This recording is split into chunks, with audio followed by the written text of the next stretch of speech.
All right, here we are live with Cameron. Woo, let's go. What's up, Mayor? Yes, so for those of you who do not know, I have a very special relationship with today's guest. This is my cousin, Cameron Borch. He is the co-founder of a mobility program company called Wealth. And so that's where I first want to start by setting the stage about describing what Wealth provides. Yeah, thanks, Mayor. Fun to do a podcast with the cousin, and awesome to see you doing all of your exciting work as well. And we have some pretty cool overlap. So, Wealth is a company that I founded with Katie and Andrew a little over 5.5 years ago. To make a long story short, most of our members that come in are dealing with chronic pain. A lot of back pain members who've tried chiropractic, physical therapy, sometimes surgeries, medications, and they're still dealing with chronic pain and they need long-term solutions. So what we provide is a few different programs, but it will take people through a few months of biomechanics, mobility, corrective exercise, what you would probably think of as physical therapy, resistance training, that sort of thing. We teach people how to do these movements at home properly so that they can almost exercise and move their way out of pain, gain strength, gain mobility, and then ideally lasting relief to what seems to be chronic pain, complex pain problems that the medical system is not always too great at handling.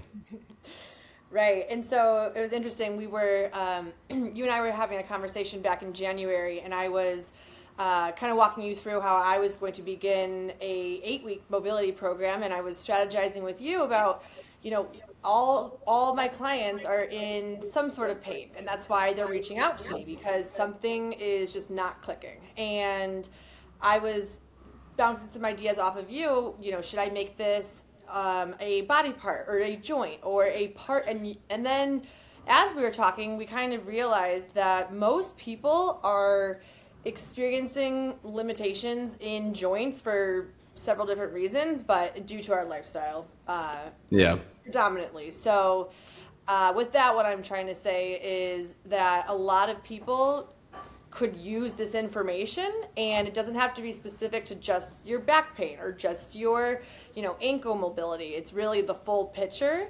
So I guess from there, how did you find Andrew, and how did you join this wonderful community? Yeah, no, and you are right. I think, I said back pain, and that's one of our most common complaints, but I think anyone listening, we sit a lot. Anyone listening to this podcast, a modern day human, most probably complain about tight shoulders or traps, or my hips are tight or weak or painful, or my back. We spend a lot of times in very similar positions. A lot of very common kind of tightnesses, weaknesses, pains, that sort of thing. But for me personally, how I got into this path and now, doing this, helping other people get out of pain. When I was 21, I actually had an L5-S1 disc herniation, which for those you don't know, you have your cervical spine, and then you have your thoracic, which is your mid back, and then you have your lumbar, which is the low back.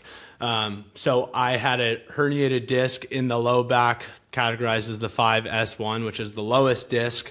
And then I also dealt with this symptom called sciatica, which is a very grueling, nerve-like, fiery, electrical pain down the leg, which was horrendous. I had, months of back spasms, that sort of thing.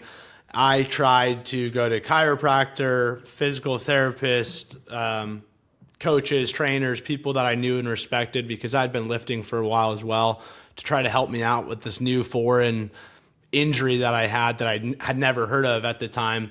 And nothing was really clicking. I was still dealing with pain for about 6 months at least when I was 21 years old.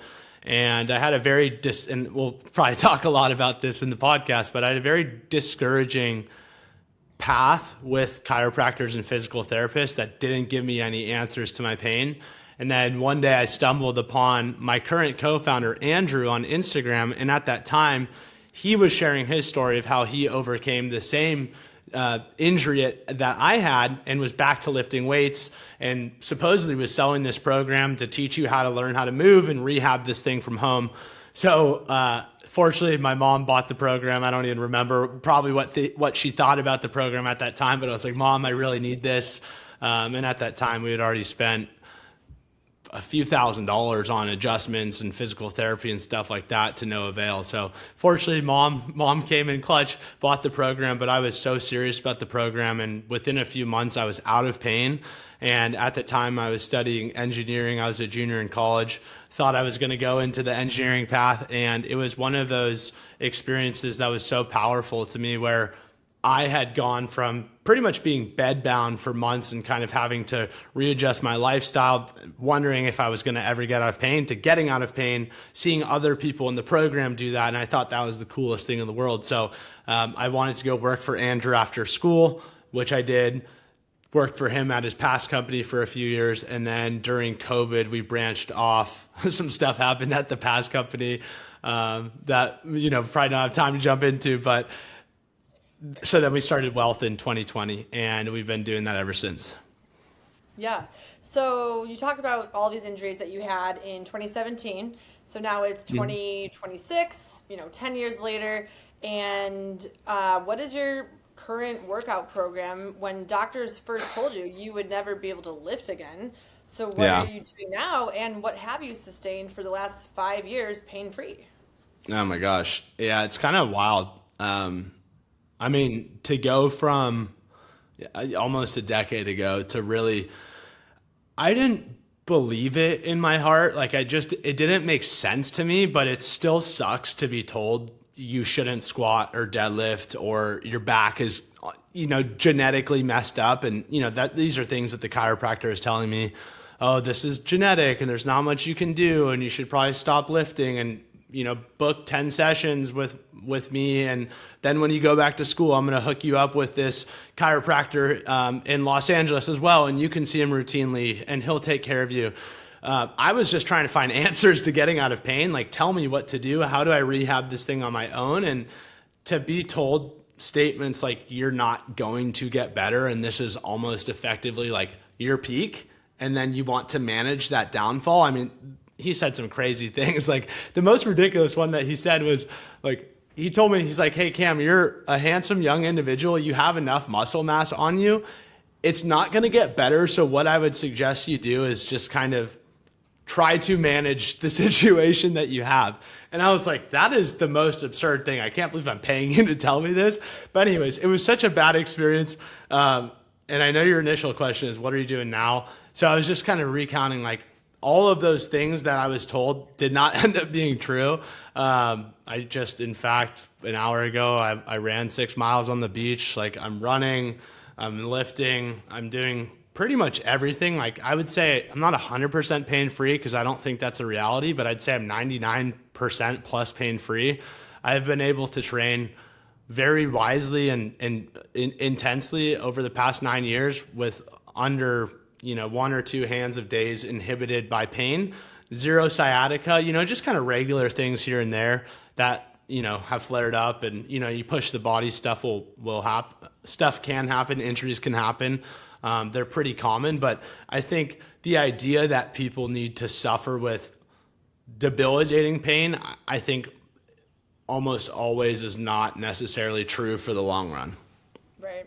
And so what I'm hearing is that I think when your doctors are telling you that there's no other option, you have to have back surgery. That's your only option, or you're going to continue living in pain. I find that's really discouraging and limiting, and then you just feel hopeless, and you're like, well, now what?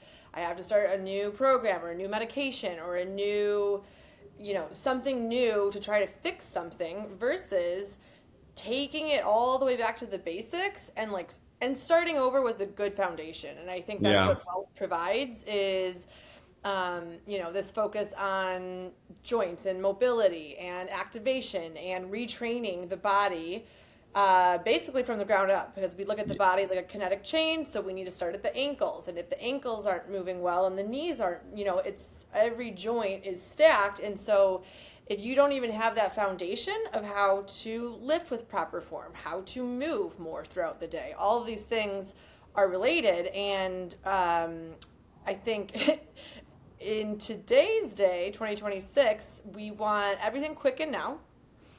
We want a quick fix. We want a back surgery, a medication, and then that doesn't solve the problem. That's what we're seeing, and so that's why I still have a business, because people are still in so much pain, and there's so, whether that's, you know, your physical, your mental, or your emotional, and so when one of these aspects is off, it affects everything. So right now with you, I love talking about the physical aspect of how we experience pain. And so the next thing I kind of want to segue into is, so you came to this point where you're like, I can't keep doing this. I can't just keep putting myself through the new chiropractor, the new, you know, the new fad, whatever that is. Yeah. Changes every quarter now. But your doctors are telling you only surgery was your option. And then you found a solution. And you're like, okay, I'm going to dive into this. I'm going to do exactly what they tell me what to do. And you recovered. And I think what's really important is to give people that ownership back of, there are other solutions, but and you can try what works for you, because what works for you might not work for someone else. I think there's a lot of information in the fitness world right now, and selecting who your practitioner or provider, or, you know, what program, a program like Wealth can actually do for you, and really provide this clarity of, what do I need to do consistently every single day to maintain a pain-free body, or a relatively pain-free body.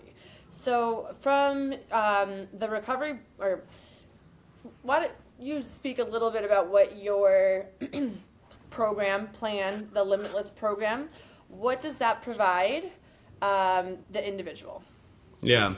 I mean, I think, and you're talking about surgery too, I think there are very rare cases in which surgery is really the thing that most people need. And the medical system has gotten incredible at like life-altering procedures, life-saving procedures. But what you see with just a gen pop, most people, whether they're overweight or dealing with chronic pain or musculoskeletal issues or injuries, we treat these chronic situations as if, you know, someone just got hit by a car and they need a surgery to kind of put them back together. Like, that kind of scenario is a lot different than a chronic wear and tear injury, in which case a lot of times there's a lot of other interventions that ideally people do prior to surgery, and then they wouldn't need that surgery. So I think a lot of times people kind of, it's not that they're not necessary at any point in time, but most times they're really not. And I think people jump the gun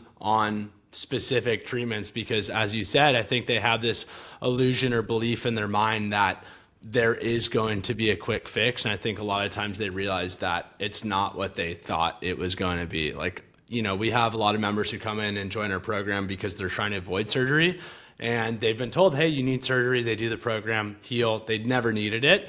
And then there's also scenarios where, you know, people either have a successful surgery as surgery stands, but then the pain comes back, or an unsuccessful surgery in the sense that they had the surgery and the pain is still there, and then they have to do the rehab. So I want to just clarify that kind of topic as well, because I know surgery can be a touchy subject too, and emotional for some people.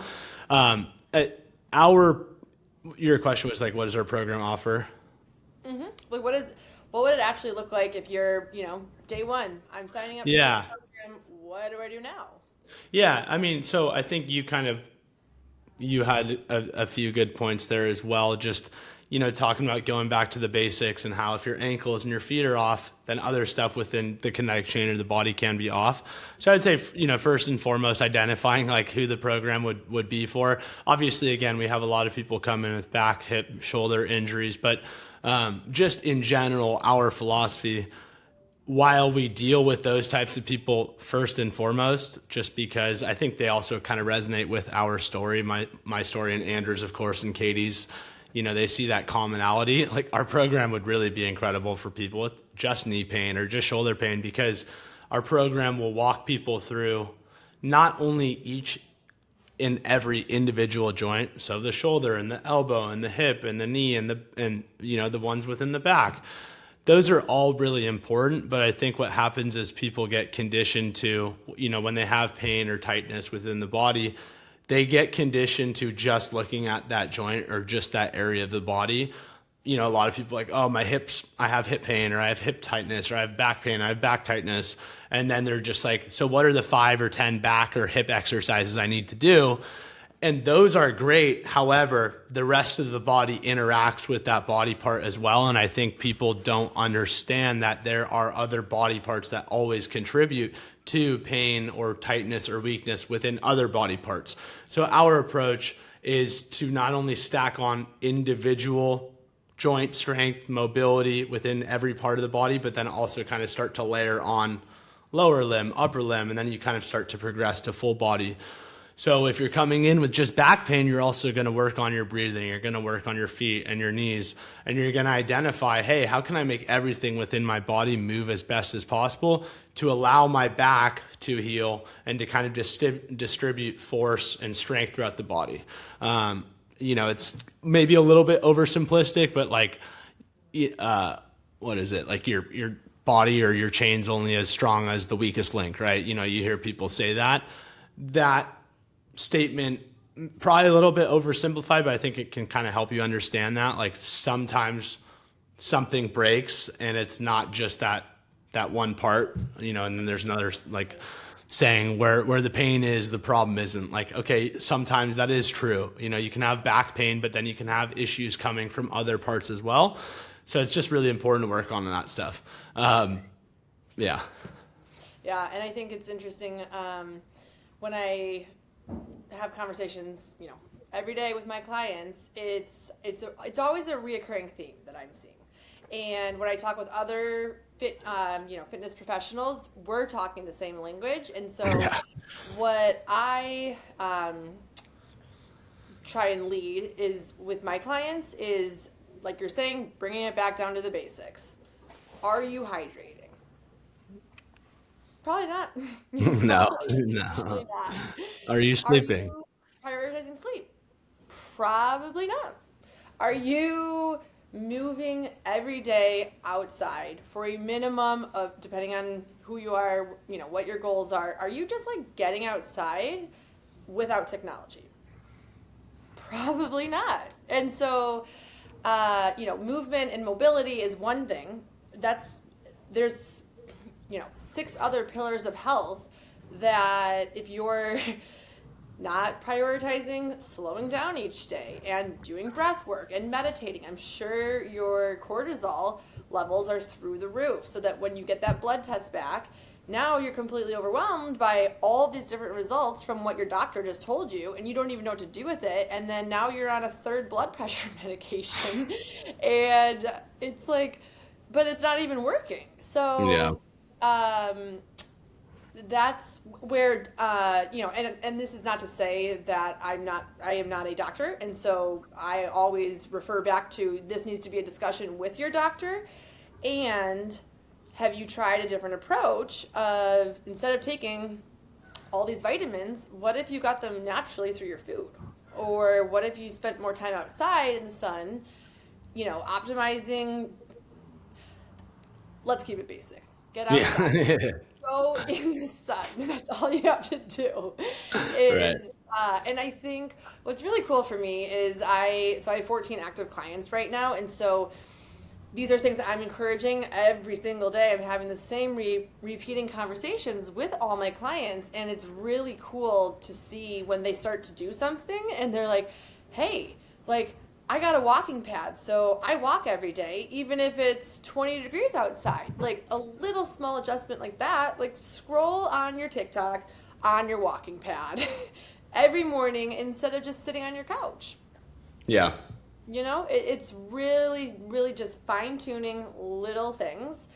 And then once you start to see those results, I think it builds momentum, because you see just through really simple things, oh, I could stand more with this little standing desk. They don't, if you don't even know that's an option though, and you're seated for 9 hours at your computer, you're going to be looking for a program like Wealth or a personal trainer like me to break it all down and like really figure out what's going on here. Yeah. So I guess from your perspective, what is the average clientele coming in for? Describe your average clientele if there is one, or trends. Yeah. I mean, just us, I would say a lot of back pain, a lot of disc injuries, sciatica, a lot of hypermobile members as well, because my two co-founders have a connective tissue disorder called EDS. So they actually built a hypermobility program as well. The age, I would say, is 20 to 60s most commonly, really. I don't know. I'd have to look into this as to what age most people start to deal with pain. But it's interesting. I mean, people told me like, oh, you're too young to be dealing with pain. And then people will say, oh, you're too old, whatever. So it's, I think people get injured at some point in their life. Most people will. Most people will probably deal with some level of back discomfort or hip or shoulder, or maybe a sports injury. It's just, I think it is part of the human condition naturally. And then also, I think we probably don't do a great job at responding to it with the medical system that we have set up. So then I think it becomes this plague of injury and pain. So yeah, a lot of back pain, but the average, what's cool though about our members is I think they are pretty fed up with the medical system, and they really are, they're really seeking some sort of solution that they can own.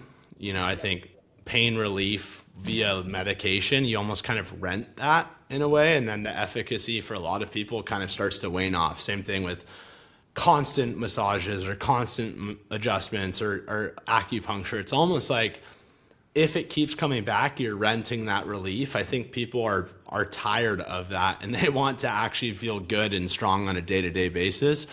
So that's the type of person that we attract. Right. And so to bring it back to what I do for my business, I would say my average clientele is between 45 and 65. My lowest clientele would probably be anything over 65, and then people our age. And what I find is with the demographic that I work with is that there's, those two bunches of where the 30-year-olds and then where people above 65, okay, so 65 to 85. What, for those types of individuals, instead of accepting, like, this is just the way it is, we're all in pain, we're all experiencing, this is just aging, this is just natural, and then you just feel like it's too late at that point. And you're like, well, I'm in so much pain, I'm just going to sit all day, I'm in my wheelchair now, and at a point, it's going to become really a lot more challenging to start, adapting to these types of changes that we're talking about right now.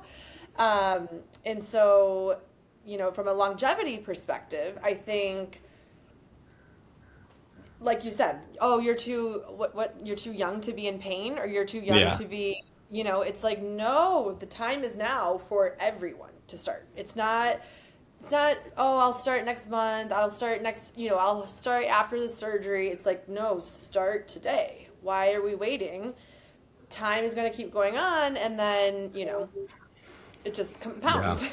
Yeah. It goes by fast. I mean, yeah, it does. And so I think, like, instead of waiting for the right time, I think it's really interesting when you can break down, okay, well, you say you have no time. Let's look at your schedule and see where we can allow some time, because time is a very interesting thing. And everyone values their time differently. Everyone values their money differently. And I think what I see, and this is why I still have 14 clients, is everyone's experiencing similar things in different capacities in different seasons of their life. And the fundamentals, though, that's the one thing that doesn't change. So what would you say the fundamentals of, Wealth's program, just the basics of what to do every day as a human at any age? Yeah, I mean, I think you hit on some good points. I'm sure it's probably like, of course, I don't know what it's like to feel 60 or 70, and I'm sure when I hit 60 or 70, if I'm in my best shape at that age versus if I'm truly in my best shape now, I'm sure I'm going to look back and be like, wow, I felt better. I felt more springy. I felt stronger when I was 20. So I understand that.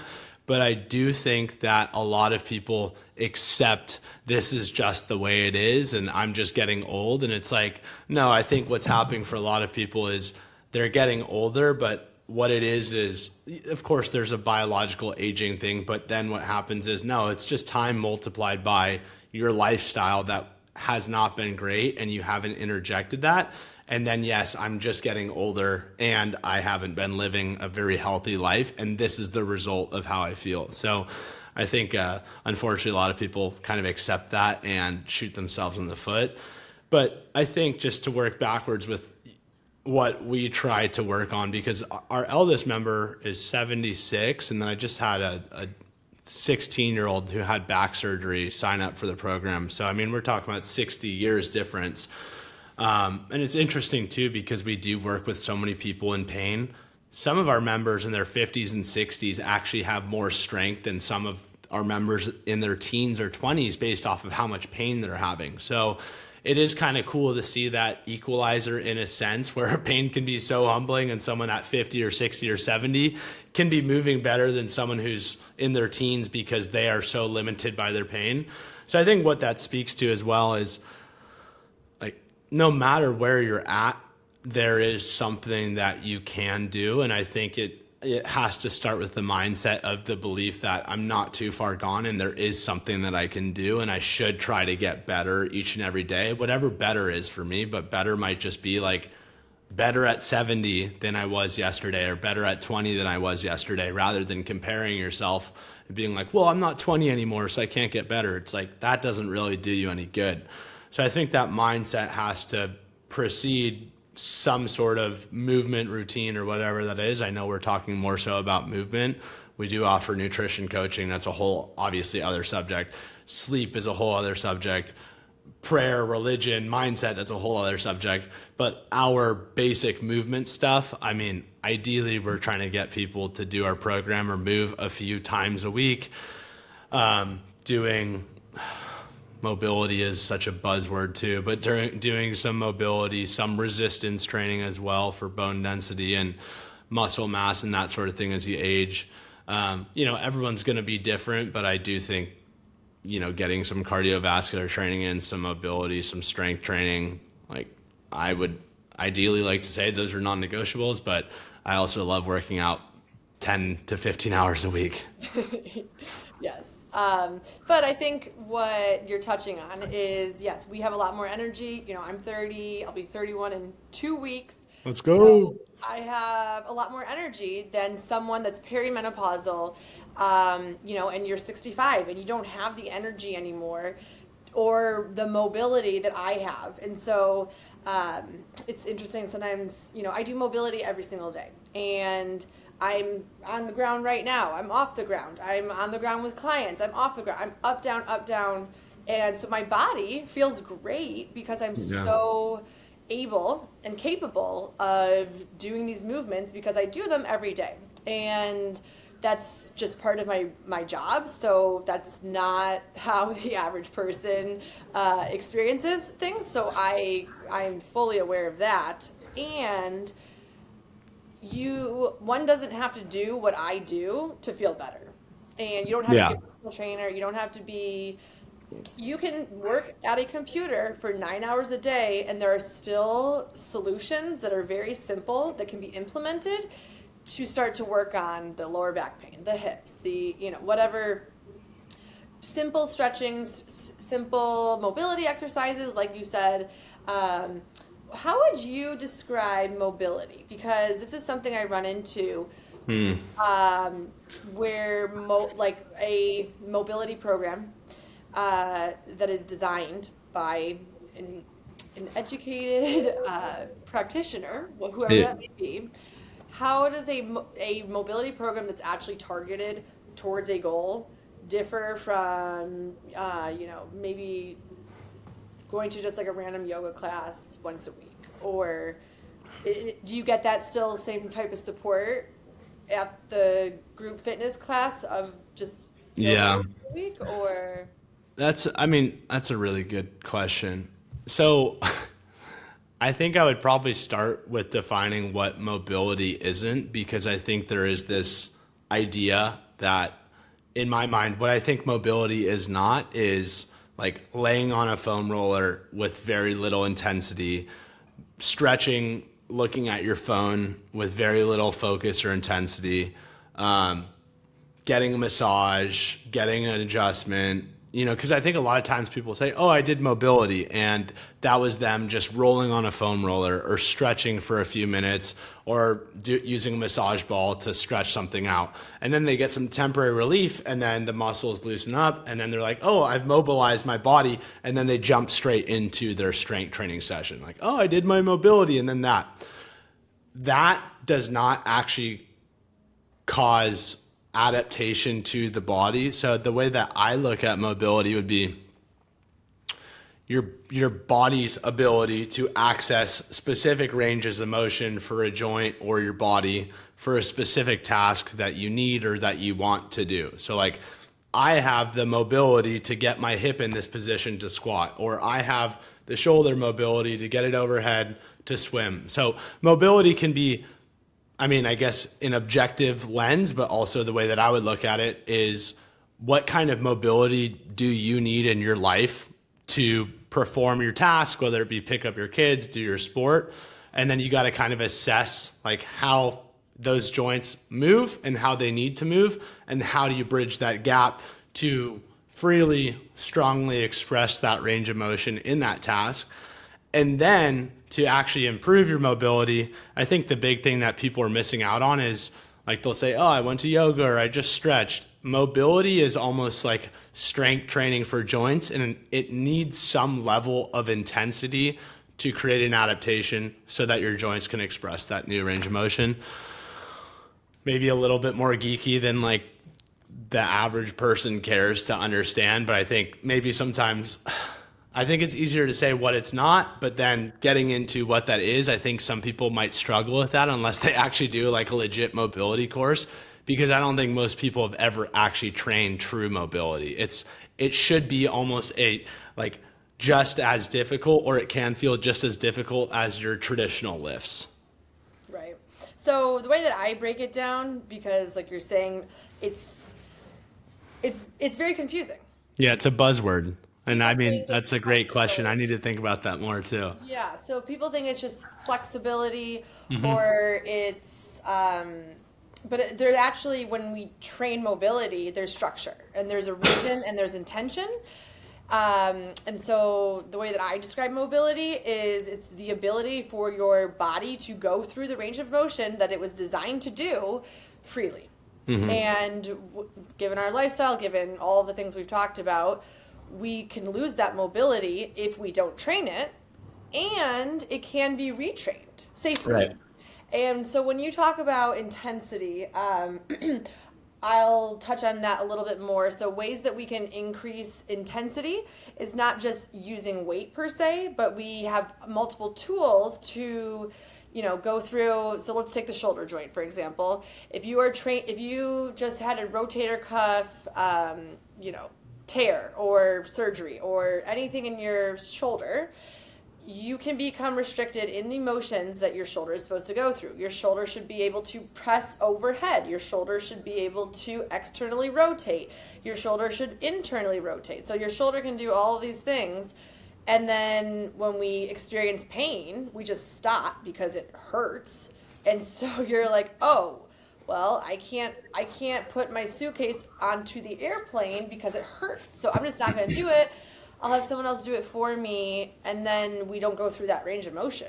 Yeah. And of course, you're going to listen to your body. You're not going to continue to do something if you're in this pain. And that's where it's really important to address, okay, what's the limitation? shoulder flexion. Okay. How does that impact the rest of your body? It's all connected. So then not to go too far down, but I'll stay at that surface level.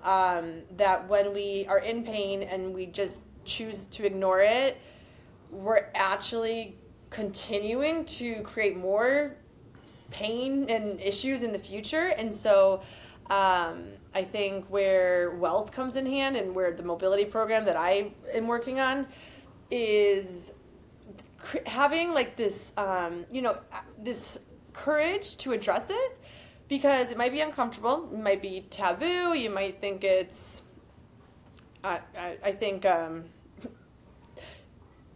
think there's so much information out there that you can go on TikTok, you can go onto ChatGPT. That's a new one. People tell me they get their workouts from ChatGPT. Yeah, gosh. No, Yeah. stop. I'm like, don't tell me that. What did Chat have you do? And so I think that there's a lot of free resources out there too. And so this is where Instagram comes in hand, where you're not totally sure what the program is. And so you don't really know what you're signing up for. And I think with so many solutions out there, so many YouTubers, so many people reinventing the wheel of whatever exercise someone thinks they're doing, I think when we just bring it back to the basics, and then we start with the foundation of, okay, we know the science, we know what we're talking about generally, and I'll always correct myself if I find out I'm wrong. And choosing your source is actually pretty important, I would say, of what information you're going to take in. And so who are some mentors that you have worked with, have really started to understand kind of more of the science behind such broad topics? Yeah. It's pretty small resources, but people, that I really, really look up to, I would say in terms of movement, Katie and Andrew were like there for me at the very beginning when I really, really needed it, specifically Andrew, simply because I connected with his story. And, those are, they have so much awesome movement knowledge. Andrew really helped, kind of get me out of pain, I would say, through coaching and through his programs and that sort of thing. Of course, it required a ton of work on my end as well, and other factors as well. But another mentor too is I've been training with my coach, Ian Marco, for over 5 years now, 1-to-1. So he's been a incredible resource. For the most part, I've been training with him. We haven't come across like any debilitating injuries for the most part, some running stuff here and there. He kind of has more of an FRC background, some PRI stuff, other various systems that Andrew and Katie are FRC certified as well, but just, a different lens of movement that I've appreciated learning from. Another resource that I really like on Instagram, this gentleman, David Gray, David Gray Rehab. He's been such a cool follow. I've been just looking at his Instagram for years. He works with a lot of running athletes and, I guess like Gaelic football. Like he's over in what is it? Yeah, so over somewhere in the UK. Got a really cool lens on movement as well. Those have really been probably the four mentors movement wise that I've been looking at. Mm-hmm. So what are you noticing with people that come to Wealth, with all the information, all the resources that they're taking in, the newest TikToker? Yeah, I think, I mean, there is too much information out there. There's never been more information out there, but I mean, I guess that's the difference between knowledge and wisdom. Wisdom is how do you put that info together. Knowledge is there's so much information out there. So I think people are lacking wisdom, and I think, yes, that can come internally, or ideally what we do is like part of the reason why you would buy our program is like we have the wisdom as to how to structure so much info out there for you to do. So I do think that's where there is merit for buying someone's course. Not that maybe at sometimes you couldn't find that stuff on your own, but one, are you really going to? Are you going to do it? Is it progressive? Is it structured? So I think that's a big thing. I think people are coming in, and there is so much info out there, and they're program hopping and doing all that sort of thing. And when you focus on everything, you focus on nothing. So that's where it's like, hey, at some point in time, you just got to commit to something for several months and see it through, rather than do this and do that and do this and do that. You can apply that logic to anything in life: movement, working out, nutrition, blah, blah, blah. Mm-hmm. So another thing that I have been really focusing on these last, call it 6 months, is managing time and managing your nervous system. What I am experiencing right now with clients is there's kind of this culture aspect that I'm seeing where it's like we have to do all the things. We have to do it all right now. Everything has to get done today. And people are just running around and accepting it as like, no, this is just what happens. We're so busy, we're stressed, we're working, we have 3 kids, they have all of the sports, and we're not slowing down as a society. And we actually, I think, are like encouraging it, like just do more, just keep pushing, take on more work, and you can't have any boundaries. You can't protect your time. And so again, back to the basics of, okay, we really need to prioritize your stress. Yeah. It's everything. And your stress will impact your energy to get movement in. Your stress or ability to manage your time and your mental capacity to work 9 hours and then still, provide as a mother for your children, or, there's so many things that's pulling us, and if we can't center ourselves, I just think the wheel, there's too many spokes, there's too many moving pieces, but the common ground is you in the center. And so how are you going to manage all of these different things if you can't regulate your system? And so what I want to ask you about is how you've experimented with your cold plunge. People love, actually, no, a lot of people don't like a cold plunge, but let's talk about what have you noticed when you go in the cold plunge, and why do you do this? Oh my gosh. The cold plunge for me, gosh, what was that? I kind of had this epiphany with the cold plunge and cold showers a long time ago. I was reading a book by Ben Bergeron called Chasing Excellence, and he coached Matt Frazier and another lady, I can't remember her name, and they were top CrossFit Games athletes. But it was something about like the irony of like hard work or difficult things is that the results that you want are in those, and people avoid hard things when really doing the hard thing is going to give them the results or the work or the feeling that they want. I can't remember what the quote was. It was a lot more eloquent than that. And at that time I was thinking about cold plunges and cold showers. I was like, okay, that kind of dawned on me like, oh, there's got to be something good in this challenge. I thought it was just cool at the time, but I mean, if you've ever done a cold plunge or shower, it's very uncomfortable at the beginning, and you start breathing pretty quickly, and you kind of freak out and you can't calm your mind. And then if you get out and you kind of sustain that cold water or that challenge, you feel very good mentally.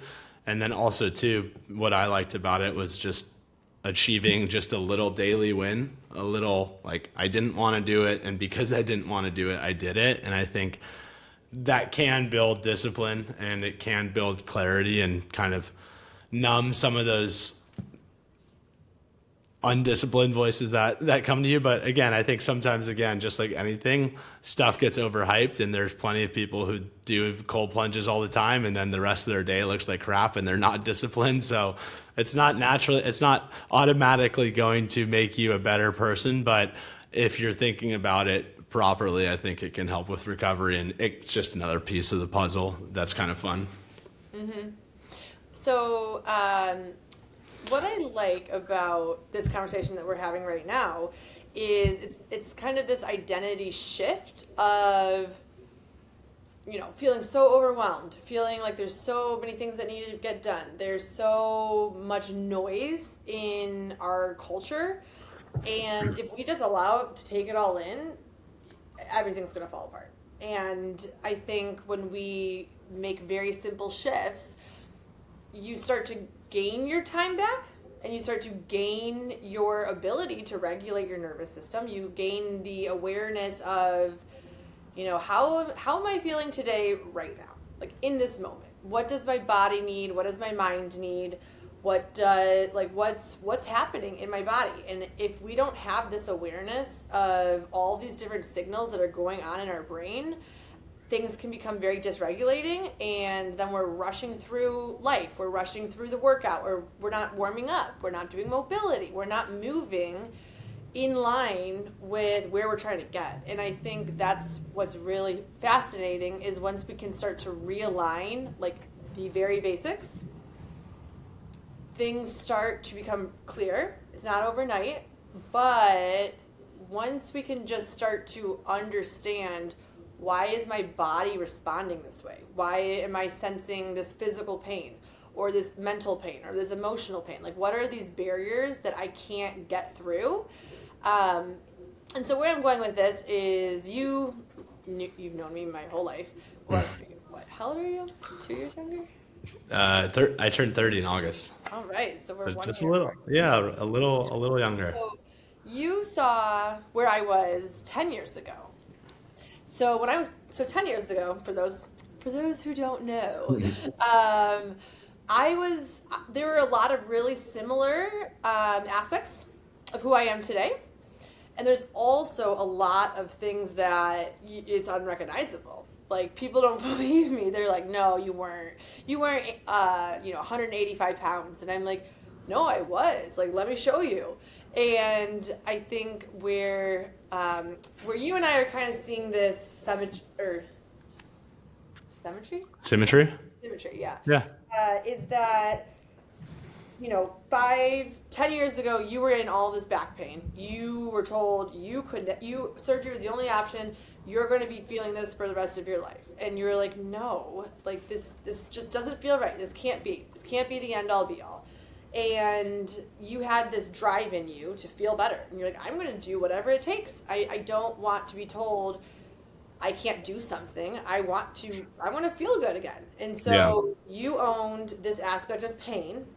And for me, what it looks like, oh gosh, let's just say I have a lot of different habits now, such as, dialing in on strength training.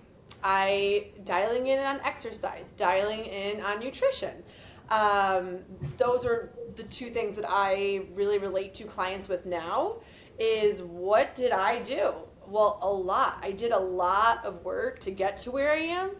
And also, what is interesting with both of us is that we've maintained it. And that's what's the key, is how, it's 2026, how for the past 7 years have I maintained walking around between 130 and 135?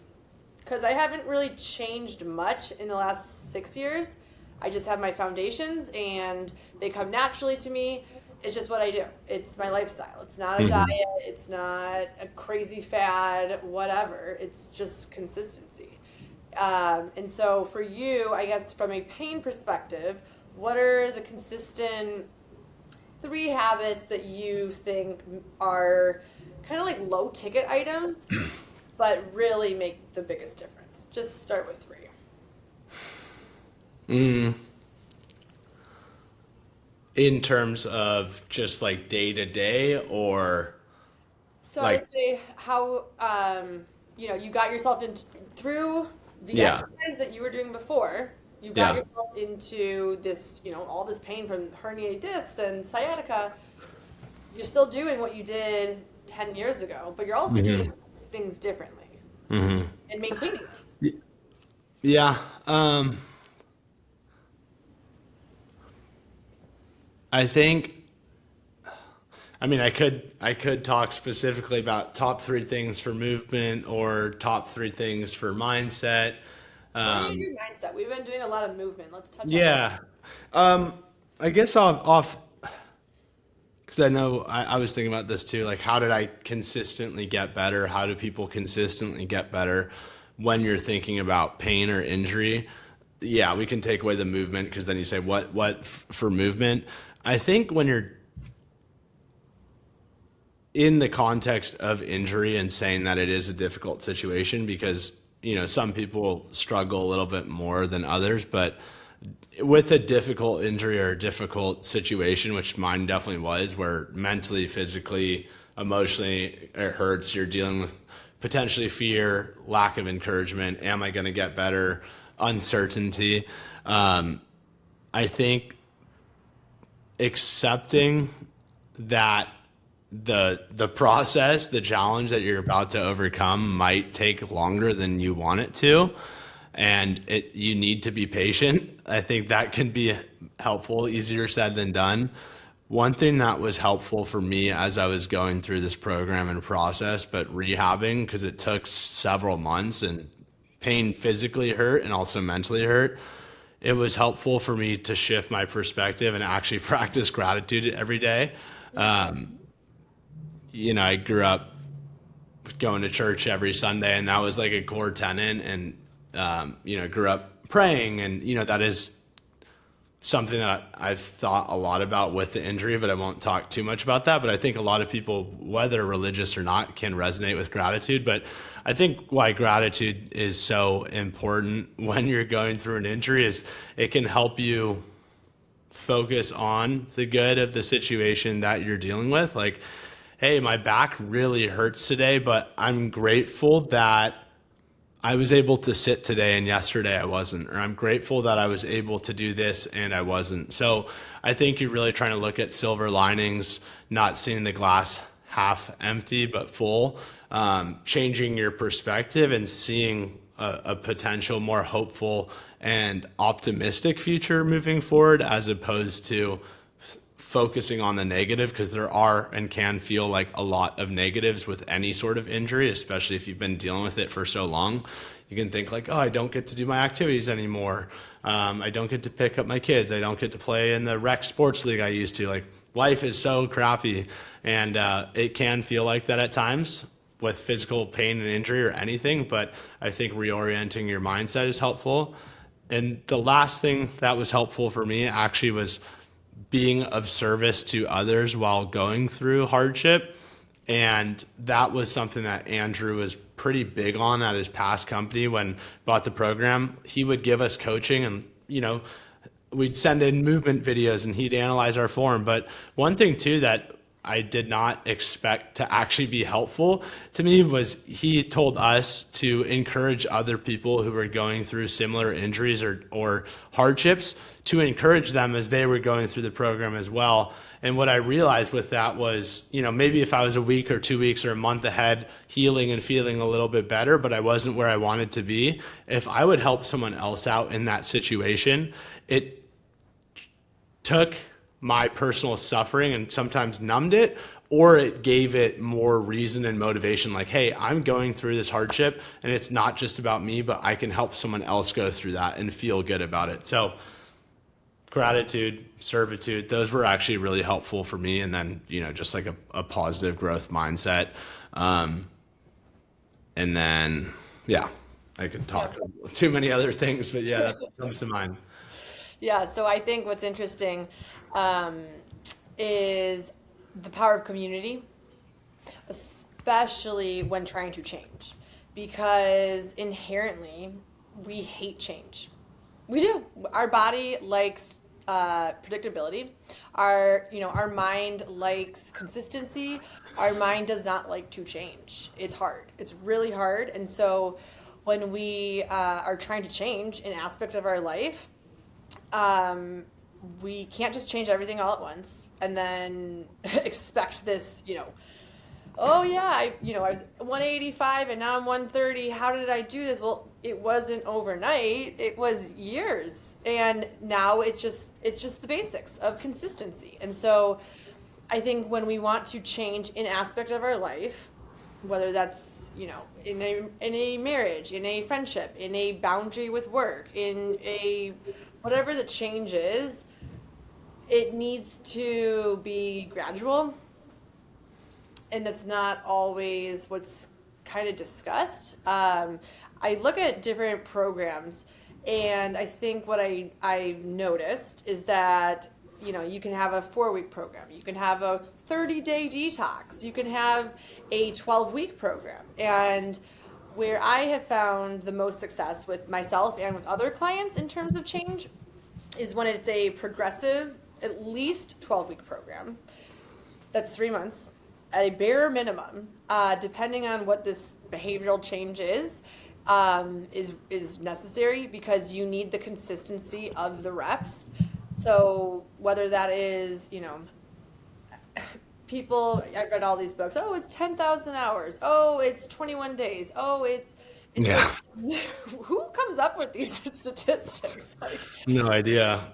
no. I don't know, because sometimes you can. Sometimes it's not 21 days. You can have a light bulb moment, which is not, you don't want to plan on that, but sometimes things do go like that overnight. You had an epiphany. But yeah, I understand that. Yes. So I think what's more important is just focusing on the present and like what needs to happen today. I'm going to strength train 3 times this week. Okay, what days? Like, we need to just break that down. It's not, oh, I have to strength train from 12 to 1 and then it got canceled because my dentist was running late, and then it just doesn't happen. It's like, okay.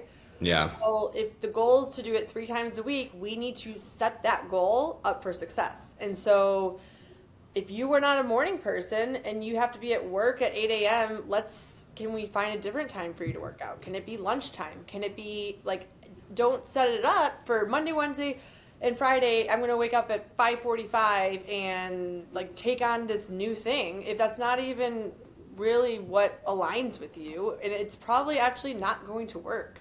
Right. So where I'm going with this is I have a lot of experience with clients' goals, clients wanting to lose 30 pounds, clients wanting to feel better, age better, look better. They want to feel more confident. They want to know how to lift safely in the gym. And then once we go through the consultation, I learned that they only are going to work with me for 1 hour a week. And I'm like, okay, let's go back to what your goals were, because I just have to tell you as a coach, this is not going to happen. Yeah. This 1 hour with me is not going to get you to any of the goals that we started with. So sure, we can still work together for 1 hour a week. I'll still show up, but I'm not going to tell you like, oh yeah, you're marching forward. Like, this is exactly what you need to be doing. Right. So I think this is kind of going back just to this overall theme of like, I'm just going to hire a personal trainer for 1 hour. And then somehow that resolves everything. And it doesn't. It's really your whole lifestyle that needs to be addressed. And so I think that can become really overwhelming. And once people get to a point of they're in so much pain, then they have to make that shift. Versus, like, why don't we just start talking about things now, today, in real time, before you even get to this point where you feel like a truck hits you every single morning? Like, you don't have to let it get that far. You can start now to set yourself up so that you don't get to a point where you can't pick up your grandkids. Like, right. Let's start working on your strength training now. If you've never strength trained and you're 45 years old, okay, well, let's start now so that at 65 you have that. And I'll tell clients when I'm taking them on, like, my goal is for you to feel so confident and safe in your own body that you don't have to hire me to come here to help you with this. Like, I want you to be able to do this on your own. I want you to have all this confidence, and until you have that, I'm going to keep showing up for you because you're investing into your health, and like, this is what you need, and your doctors have told you, you're losing your bone density now, you're losing muscle, and you're taking a weight loss pill or drug now, and you're losing all of this muscle that your doctor prescribed to you.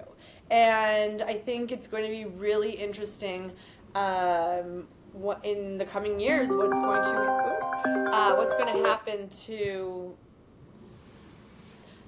people's bodies from a result of what we're seeing with some of these drugs that are coming out. I don't know that we have the research to even support what is this going to do from just like a muscular skeletal, body. When you're taking a weight loss drug and you're just losing all this weight and muscle, what happens when you're on that for 5 years? Time will tell. I got no idea. I have some thoughts, but I don't know. What are some thoughts of ways, if what you and I are discussing are natural ways, things you can do at home every day? You don't have to go to a gym. You can do this at home, and you don't have to take a pill. What are some natural ways? Yeah. I mean, are we talking specifically about Ozempic now, or just the decision to focus on lifestyle versus? Yeah, because what you and I are talking about is not what the medical professionals are encouraging.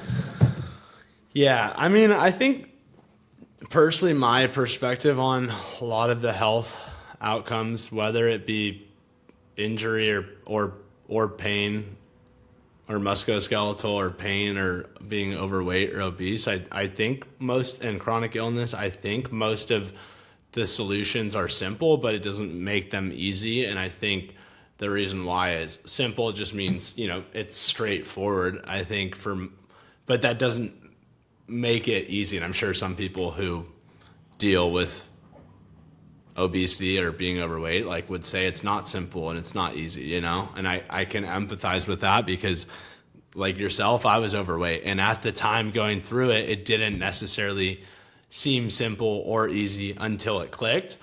But from an outsider's perspective, I think, the reason why it's not easy is because we're always dealing with human nature and habits and temptations and short-term versus long-term thinking and mindset and that sort of thing. And I think as a culture, we've become ingrained and conditioned to want some of those faster results. And, it's the same with movement or nutrition or sleep. I think if people really understood that there are several buckets of health that are not replaceable via medicine, are so important, but they take some effort, maybe that would help. I don't know if people are actually aware of that, but, some general things, whether it be pain or not, I think people really could figure out their sleeping hygiene better. And probably with that, getting on a consistent schedule, waking up, getting outside, seeing sunlight in the morning.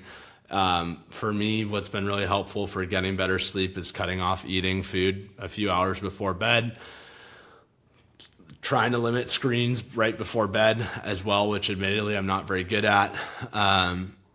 Movement, I guess it depends on who you're talking to. You could probably give 1,000 suggestions for what people probably should do, but I'm sure for the average person, I don't know what your audience is. Maybe they're a little bit more inclined and already doing these things, but 8,000 to 10,000 steps a day, an hour a week of cardio, zone 2, split up into a few sessions, and then 2 to 3 strength training sessions with progressive overload. And your trainer can teach you what progressive overload is, but try and actually push some strength. Nutrition, if I had to build in a few rules, I would say drink half an ounce to an ounce of water a day with your body weight, ideal body weight. and eat a gram of protein per pound that you are, 0.75 to a gram, and then eat less processed foods. So let me I want to break that down real quick for the for all of the listeners once this just takes off. Yeah. Or views. Let's break down that hydration real quick. So let's use me as an example. So I'm call it 133 pounds. Yeah. So we're gonna times that by 0.75. For nutrition, for protein, I would say, look at 0.75 to 1 gram. So for you, 133 grams of protein, 100 to 133 grams roughly a day, I think is probably pretty fair, pretty safe, and Same would thing help. with hydration too. So that Yeah, would be I mean, 100 ounces and anywhere from 60 to 130 ounces probably, and it's astounding to me because I brought water down here for the podcast because I'm always drinking water, but so I don't have a water problem or hydration problem, but some people, my wife, it's amazing how some people will go throughout the day and have 2 glasses of water. And I'm like, I don't understand how you do that. So again, there's just for a lot of people, a general lack of awareness. Like they're not eating enough protein, they're not drinking enough water. And if you could even clean those things up with everyone, I would imagine we'd see a cascade of health issues improve. Mm-hmm. Yeah. We'll start wrapping this up, but the one thing I'm doing a lot of lifestyle coaching now. Okay. And I have been doing a lot of reading on, the psychology of change and behavioral change and why is it so difficult for people to change. Because I run into it every day. And so I have been doing research on okay, how do we build new habits? Because I take on new habits and generally I'm pretty consistent with having them last. If it's something I really want to do, I'm going to do it. So for example, I want to feel good when I wake up every morning at 5 a.m. for work. So every day, Monday through Sunday, doesn't matter if it's the weekend, my notifications turn off at 8:40 p.m. Doesn't matter. It's not like different every day. Doesn't matter if it's the weekend. It's consistent. So if you text me at 9:15 p.m., I don't even see it until the next morning. And it's that type of, that takes you 20 seconds to set that up in your phone, and then it's there. And then you don't have to think about it. It's just like these autopilot little signals that we can disrupt our day with so that we don't allow this endless scrolling on TikTok for 4 hours. Yeah. It doesn't happen. Like my phone goes off. And I think little, micro habits, macro or micro? Micro, I believe, would you? Yeah. Yeah. And so if I want to feel better and have the energy to work out, I know I need to have enough sleep. Yeah. Yeah, I think another good way to do that is, you could, backtrack. Like, if I want this tomorrow, what do I need to do today to feel better? And that can be helpful. Like, I'll sometimes think about that. Like, I do want to eat this thing right now, but I'm going to be sleeping tomorrow. Or I'm going to be working out early in the morning and sleeping an hour. So, I kind of want it right now. But tomorrow's me would prefer that I didn't do this thing, or that I set this day up so that tomorrow's me appreciates yesterday's me. Right. It's as simple as tomorrow I want to work out. I'm going to put my workout clothes in my bathroom so I don't have to think about it. I'm not choosing what I'm wearing to work because I'm just going to work out in it after, and it just happens. I'm not coming back to the condo to change my outfit to then make another step, another barrier for me not to go back to the gym. It's like, no, I work and then I work out. Yeah. And I have it all with me. Just these little tweaks. Yeah. That's what it is. Little tweaks. Little tweaks. Again, simple, not always easy for everyone. Very difficult for a lot of people. It's repeatable though. Yeah. And the more reps you get in, the stronger the muscle, the brain, whatever it is, it's going to build. the habitual muscle gets stronger. It sure does. Well, is there anything we didn't cover? I feel like we covered all different spectrums.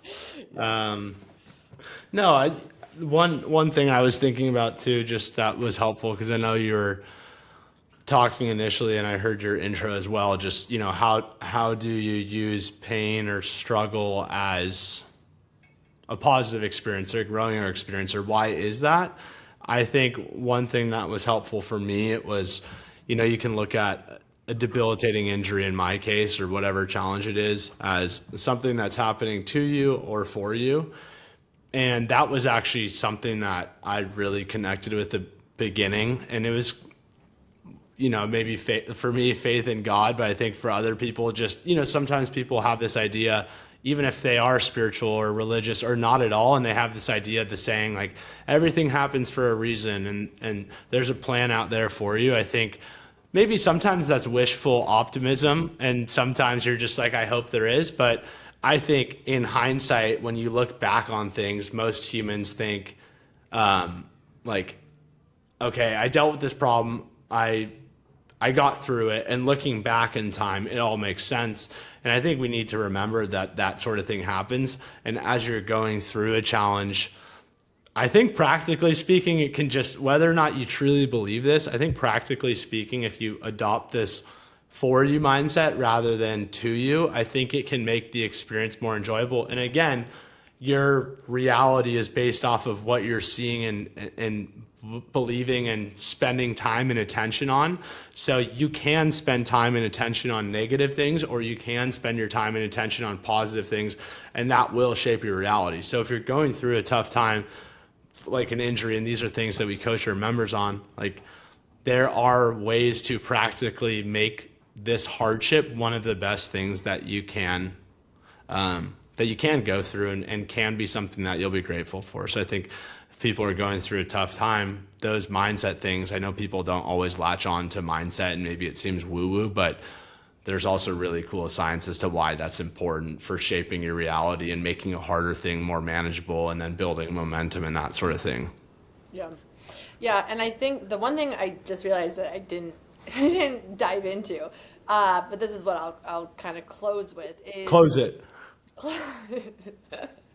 is it's the power of community at the end of the day. So what you're talking about is whatever your source is, whatever your God is, what's the spiritual aspect that we have when we're in community. And I think when the power of change becomes like magnetic when we're doing it in community.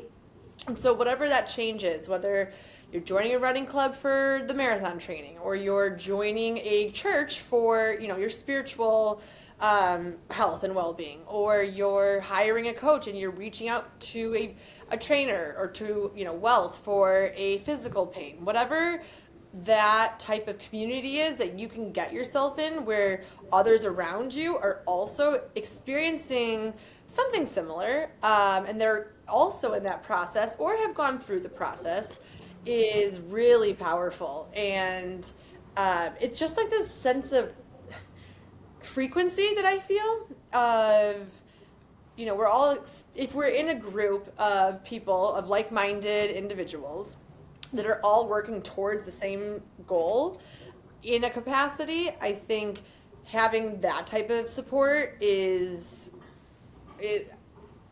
I can't think of like a better way to do something that's hard, is to do it with people that are experiencing something similar. So getting out of back pain, you're working with other individuals within the wealth community, you're bouncing ideas off each other, and then you're growing through something that's hard together. And if you can have that type of support, I think the momentum builds a lot faster, a lot quicker, if you will, and it keeps it gives you the courage to just keep on marching forward through something that's hard. So yeah, community it's nice. It's nice to know that you're not alone, and that there are so many overlaps within the human condition of pain and suffering and joy and heartbreak, whatever, all these different things. I think a lot of times when people are going through hardship, they internalize it and feel as if they're the only ones going through it. And it's like, I think that's so naive. There's so many other people that have gone through it successfully, are currently going through it, and there's always something to learn, and it can make that experience a lot more manageable, inspiring, that sort of thing. Right. Well, this was You closed fun. it. Yeah. Thanks for having me, Mare. Yeah. Well, we'll end with that, and we should do this again, and sometime, maybe in the fall or something with some. Whatever you want to talk about, you let me know. I'll be there. Yes, absolutely. I've All got right. ideas. All right. I know you do. You're not that's not a thing that you lack, ideas, that's for sure. All right. All right, Well, man. have a Thank good you. rest of your afternoon. Thank you. All right. All right.